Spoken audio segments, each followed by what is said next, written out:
Buenos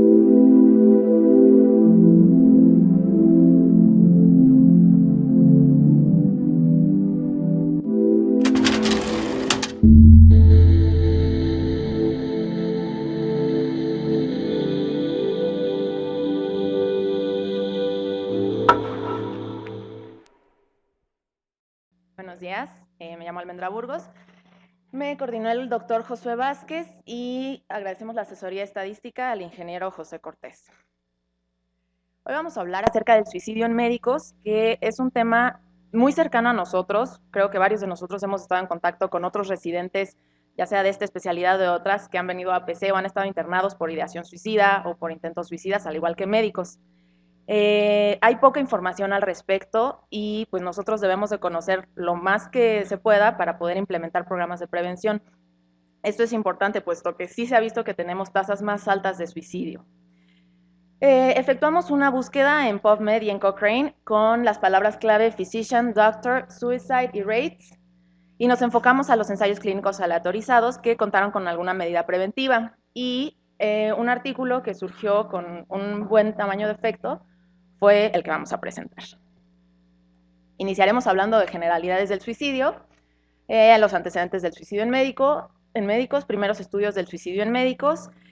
Posteriormente pasaremos al fenómeno suicida en médicos, la epidemiología del mismo, los datos con los que contamos en México, factores de riesgo, factores predictivos y algunos programas de prevención que se han implementado. Al final pasaremos a la presentación del artículo. En 2012, la OMS estimó que 800,000 personas morían cada año por suicidio, aproximadamente una muerte cada 40 segundos. En países en vías de desarrollo como México, se ha estimado que ocurren el 75% de los suicidios. Y es importante destacar que el suicidio es la segunda causa de muerte en personas de 15 a 29 años. Los métodos de elección son el envenenamiento, el ahorcamiento y el uso de armas de fuego. El suicidio en médicos cobra importancia ya que se ha detectado que contamos con un riesgo relativo elevado en comparación con la población general. El riesgo relativo detectado en médicos hombres es de 1.1 a 3.4 y en mujeres médicos de 2.5 a 5.7. Recordemos que el riesgo relativo es una medida de asociación que nos indica cuántas veces está la persona expuesta al factor de riesgo a padecer un resultado en comparación con quienes no lo están. Sin embargo, también se ha detectado que la información con la que contamos, aparte de ser escasa, es antigua y tiene varias fallas metodológicas. En Estados Unidos de América se ha estimado que diariamente fallece un médico por suicidio y los médicos en entrenamiento cuentan con un mayor riesgo de suicidio. Los americanos han detectado la necesidad de estudiar métodos preventivos y se han dado a la tarea de buscar métodos, y han encontrado 5 ensayos clínicos aleatorizados que han demostrado que se reduce la ideación suicida mediante la TCC administrada vía Internet. La doctora de fondo es la doctora Pamela Wible, que en los últimos años se ha dedicado a estudiar el fenómeno suicida, a difundir información al respecto y a crear conciencia. Ha dado TED Talks y ha publicado libros acerca de los médicos que se han suicidado, incluyendo sus cartas suicidas. Entonces, realmente sí ha levantado conciencia al respecto. En México, el INEGI estima que en 2013 la tasa general de suicidio era de 4.9 por 100,000 y en hombres era más alta, de 8.1 por 100,000 y en mujeres de 1.7 por 100,000. En 2013 se estimó que hubo 5.900 suicidios que constituyeron el 1% del total de las muertes y en su mayoría eran de hombres. Sin embargo, no contamos con datos en médicos. Lo más cercano que encontramos acerca del suicidio en médicos es un estudio que fue realizado en residentes del Centro Médico Nacional La Raza. Se les aplicó la escala de impulsividad de Plotchik, el inventario de Beck y el inventario de ansiedad rasgo-estado, y se hicieron 3 mediciones, al inicio, a la mitad y al final del ciclo académico. Encontraron que el riesgo suicida estaba aumentado a la mitad del ciclo académico. Y también que la prevalencia de depresión y ansiedad en estos residentes era considerablemente mayor en comparación con la población mundial y mexicana. Vamos a pasar a los primeros estudios del suicidio en médicos. Se han realizado varios estudios, realmente se inició a estudiar el fenómeno a principios del siglo pasado. No se habían encontrado tasas distintas entre la mortalidad de médicos y la mortalidad de la población general. Estos son los estudios, ahora sí que más antiguos, y el de Public Health Service tiene la tasa más alta porque excluyó a varones de más de 65 años, entonces eso explica que la tasa haya sido más alta. Powell, en aproximadamente 1956, también encontró una tasa más alta, pero su estudio estaba sesgado porque únicamente contó a la población de Tulsa, en Oklahoma. Rose y colaboradores vieron toda esta información y pues no les cuadró, entonces identificaron que había un sesgo de selección, ya que los estudios previamente mencionados habían tenido como método el incluir a los médicos finados por suicidio que habían sido reportados a la AMA. Entonces, pues si no lo reportaban el suicidio, pues no lo tomaron en cuenta. Entonces, estos autores se dieron a la tarea de pues, hacer un estudio que tuviera una mejor metodología y buscaron en los certificados de defunción estatales de California los suicidios en médicos. A diferencia de los anteriores, ¿no? Tenían como objetivo identificar las características de los médicos fallecidos por suicidio e hicieron la revisión de los certificados de defunción de 1959 a 1961. Ajustaron la tasa para médicos caucásicos mayores de 25 años y encontraron una tasa de defunción por suicidio en médicos del 77 por 100,000, en comparación con la población general, que era de 36 por 100,000. Las características de los médicos era que eran divorciados y al contar con esto estimaron que tenían 13 veces más riesgo de morir con suicidio en comparación con la población general divorciada, que cuenta con 3 veces más de morir por suicidio. También encontraron que los médicos más proclives al suicidio eran mayores de 65 años y no encontraron una diferencia estadística por especialidades.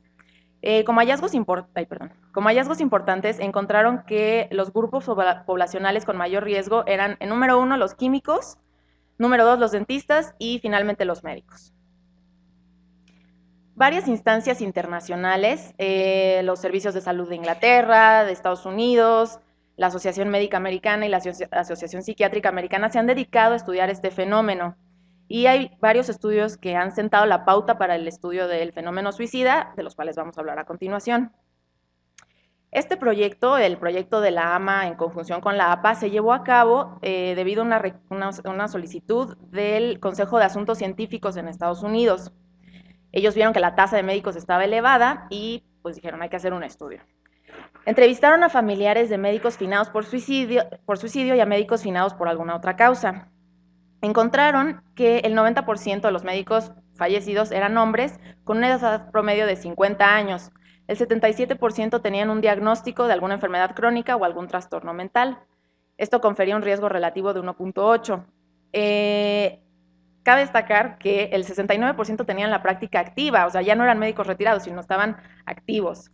El 56% se habían autoprescrito algún tipo de fármaco psicotrópico y el 62% se lo habían comunicado a su pareja. Como patrón, esto no fue encontrado como diferencia estadística, encontraron que atendían pacientes más difíciles. Y la importancia de este estudio es que se identificaron factores de riesgo y variables predictivas estadísticamente significativas, las cuales vamos a ver más adelante. En la revisión sistemática por género en médicos, se tomaron en cuenta 14 estudios y se tuvo como objetivo medir el nivel de variación del riesgo relativo de médicos hombres y mujeres de morir por suicidio en comparación con la población general. Encontraron que la tasa cruda de mortalidad, que es la cantidad de muertes en un año por cada 1,000 habitantes medida a mitad de año, en mujeres era más alta que en los hombres. Sin embargo, vieron que probablemente había un sesgo debido a la tasa baja de reportes de suicidio en médicos y el mal registro. No siempre se registra la causa de defunción como suicidio, ¿no? Sino muerte accidental. En comparación con otros profesionistas, como médicos contamos con 1.5 a 3.8 veces el riesgo relativo en hombres y 3.7 a 4.5. Aquí proponen la necesidad de estudiar al grupo, específicamente, porque no hay realmente estudios epidemiológicos específicos. En Inglaterra se llevó a cabo uno de los estudios con la cohorte más importante en los pasados años.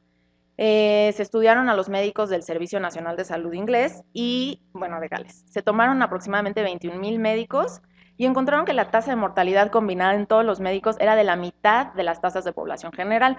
Esto quiere decir que probablemente los médicos se cuidan más de algunas enfermedades crónicas.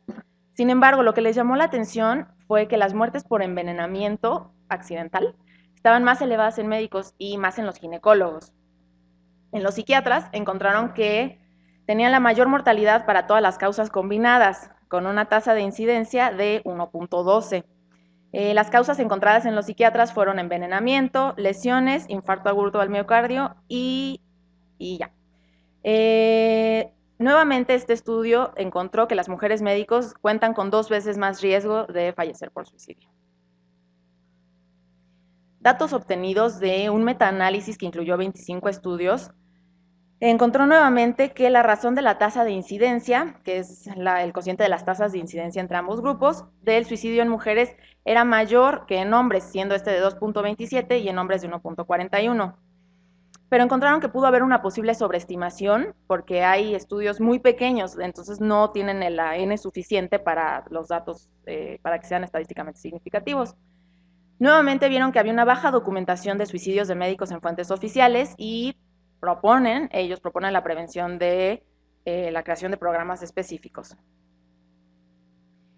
El NIH cuenta con un sistema de reporte de las muertes violentas y estudiaron 203 muertes de médicos en 5 años, de 2003 a 2008. No incluyeron a los estudiantes y encontraron que los médicos contaban con una tasa igual de tratamiento antidepresivo que la población general. No encontraron tampoco diferencias por especialidad y encontraron que el método predilecto, concordante con la epidemiología mundial, fue el arma de fuego. Una cuestión importante fue que encontraron en los médicos una mayor presencia de antipsicóticos, benzodiazepinas y barbitúricos en sangre que en la población general, y esto sí tuvo una diferencia estadísticamente significativa. Y un dato curioso es que encontraron que la asociación de tener un trastorno mental y el ser médico también tenía una significancia estadística. Esto nos puede indicar que el trastorno no se desarrolla durante la carrera o durante la práctica médica, sino que personas con algún tipo de trastorno puedan ser más proclives a estudiar la carrera. Referente a la prevalencia entre distintas especialidades, Rose y Rousseau no encontraron una diferencia significativamente estadística, a diferencia de Blatchley, quien sí encontró que los psiquiatras tenían una tasa más alta, al igual que Silverman. Blatchley dijo que los pediatras tenían la tasa más baja, y bueno, Silverman replicó esto de que los psiquiatras y los anestesiólogos tienen un mayor riesgo. Sin embargo, estos datos son contradictorios, puesto que no hay una consistencia entre todos los estudios. Acerca de los psiquiatras, se ha identificado que la exposición crónica a estresores interpersonales deriva en burnout y se habla acerca de que ciertos rasgos de personalidad puedan predisponer a internalizar experiencias estresantes. También se habla de que los psiquiatras cuentan con poca tolerancia a la frustración y debido a que pues, la situación laboral es muy distinta a otras especialidades, un mayor agotamiento emocional relacionado al trabajo. Asimismo, se habla de que tienen mayor neuroticismo y medida del tedio, que es el Burnout Measure, que mide agotamiento físico, emocional y mental. Y a pesar de todo esto, también han detectado que los psiquiatras tienen mayor apertura y agradabilidad. En México, realmente hay pocos datos al respecto. Martínez Lanz, en colaboración con la doctora Medina Mora, realizó un estudio en los residentes mexicanos y midió signos de depresión, ansiedad y burnout. El 35% de los residentes reportó niveles altos de estrés y depresión. Y referente al consumo de alcohol, tenían un consumo 15% más alto que la población general. Esto se observó en relación directa con los síntomas depresivos. Y en general los residentes reportaron un estado de salud disminuida. En el Instituto Nacional de Neurología también se hizo un estudio acerca del burnout y depresión en residentes. Se observó que los residentes contaban con un incremento de depresión leve y los residentes de psiquiatría eran los más afectados. ¿Qué nos hace ser una población de riesgo? El estar en contacto constante con pacientes suicidas y homicidas, el también estar en constante contacto con pacientes y familiares difíciles, las altas cargas de trabajo, poca retribución económica, que contamos con un mayor riesgo de burnout, fatiga emocional y una menor red de apoyo y amistades, pues esto debido a que usualmente las cargas académicas son excesivas. Se han encontrado factores de riesgo y pues uno de los principales es la prevalencia más alta de trastornos mentales. La depresión se habla en médicos de una prevalencia de 11 al 46%. El que contemos con largas horas de trabajo estresante, un exceso de carga laboral, recursos limitados, que tengamos que hacer millones de papeles burocráticos, demandas de pacientes y conflictos con las mismas los compañeros o las mismas autoridades, así como algunos rasgos de personalidad como la tendencia autodestructiva, el perfeccionismo o la autocrítica elevada. Se han encontrado factores predictivos del suicidio en médicos. En el estudio publicado por JAMA encontraron 4 principales. El hecho de contar con un intento suicida previo confiere un riesgo relativo de 7.9. El que el médico verbalice el deseo suicida da un riesgo relativo de 4.4. El hecho de que tenga una autoprescripción de fármacos psicotrópicos predice un riesgo relativo de 4.5 y el que haya contado con pérdidas financieras, un riesgo relativo de 3.1. Es importante tener en mente el perfil del médico con alto riesgo suicida, pues en caso de que nos topemos con uno o venga a la atención. Finalmente somos colegas y vamos a estar en contacto con muchos médicos. El perfil del médico con alto riesgo suicida es un hombre mayor de 50 años o mujer mayor de 45 años, divorciados, solteros, viudos o divorciándose, con diagnóstico de depresión, que tenga abuso de sustancias, que cuente con demandas laborales, que haya tenido un cambio financiero reciente tendiendo hacia la pérdida, con una pobre red de apoyo, que tenga diagnóstico de alguna enfermedad crónica y el acceso a medios letales. Lamentablemente se han documentado varias barreras para la búsqueda de tratamiento, principalmente estas, el estigma social. Vaya, en México sí hay bastante de esto. Los médicos no se enferman, entonces esa realmente es una barrera para buscar el tratamiento. La preocupación por la confidencialidad también es una de las barreras. El hecho de tener temor de que en el gremio se sepa que alguien está enfermo, pues evita la búsqueda del tratamiento. También se ha detectado que en los médicos existen dificultades para aceptar ayuda y ceder el control. Y esto es más bien en Estados Unidos, las repercusiones laborales. Hay veces que por tener alguna enfermedad mental se les ha suspendido la licencia. Y al conocer estos datos y como medidas de prevención, en Estados Unidos se han implementado algunos programas. 2 de los más importantes han sido en la Universidad de California. Y este programa finalmente también mandó una encuesta vía internet a sus alumnos, a los residentes y a los profesores de la facultad. Y al detectar riesgo suicida, daba una intervención, o sea, los invitaba a recibir una intervención. El programa HERE era más directo. Cuando ingresaban al campus, ahora sí que persona a persona, cara a cara, se les invitaba a participar en el estudio y vía internet también se aplicaba el PHQ y si tenían riesgo suicida alto o síntomas depresivos se les canalizaba para recibir atención médica. El programa HERE ya se ha implementado en 8 universidades estadounidenses. Como marco de referencia para el artículo, la terapia cognitivo-conductual fue desarrollada por Aaron Beck y Albert Ellis en 1955. Beck la presentó a la APA en 1956 y este tipo de terapia se estructura en el modelo ABC. Trata de identificar creencias irracionales y modificar las mismas para disminuir los síntomas depresivos, ansiosos u obsesivos a los que se enfoquen. Los metaanálisis que se han realizado para medir la eficacia de la TCC en depresión han demostrado que el número necesario a tratar es de 2.6 y este tipo de terapia ha sido el más estudiado de todas las terapias. También han visto que el tratamiento combinado con farmacoterapia y TCC es más efectivo que la farmacoterapia sola. Esto da una G de Hedges de 0.49, siendo un efecto moderado. Y, en resumen, como población contamos con varios factores de riesgo bien establecidos, que derivan en burnout, depresión, trastornos mentales.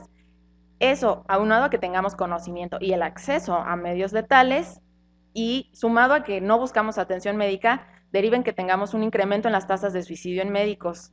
Y, pues, ¿qué nos dice esto? Que tenemos que implementar programas de prevención o al menos conocer las medidas para disminuir estas tasas, porque finalmente es paradójico que nos dediquemos a la salud y descuidemos una parte sumamente importante de esta. Vamos a pasar a la presentación del artículo y el artículo se titula Intervención de terapia cognitivo-conductual administrada vía Internet para la prevención de ideación suicida en médicos internos, ensayo clínico aleatorizado.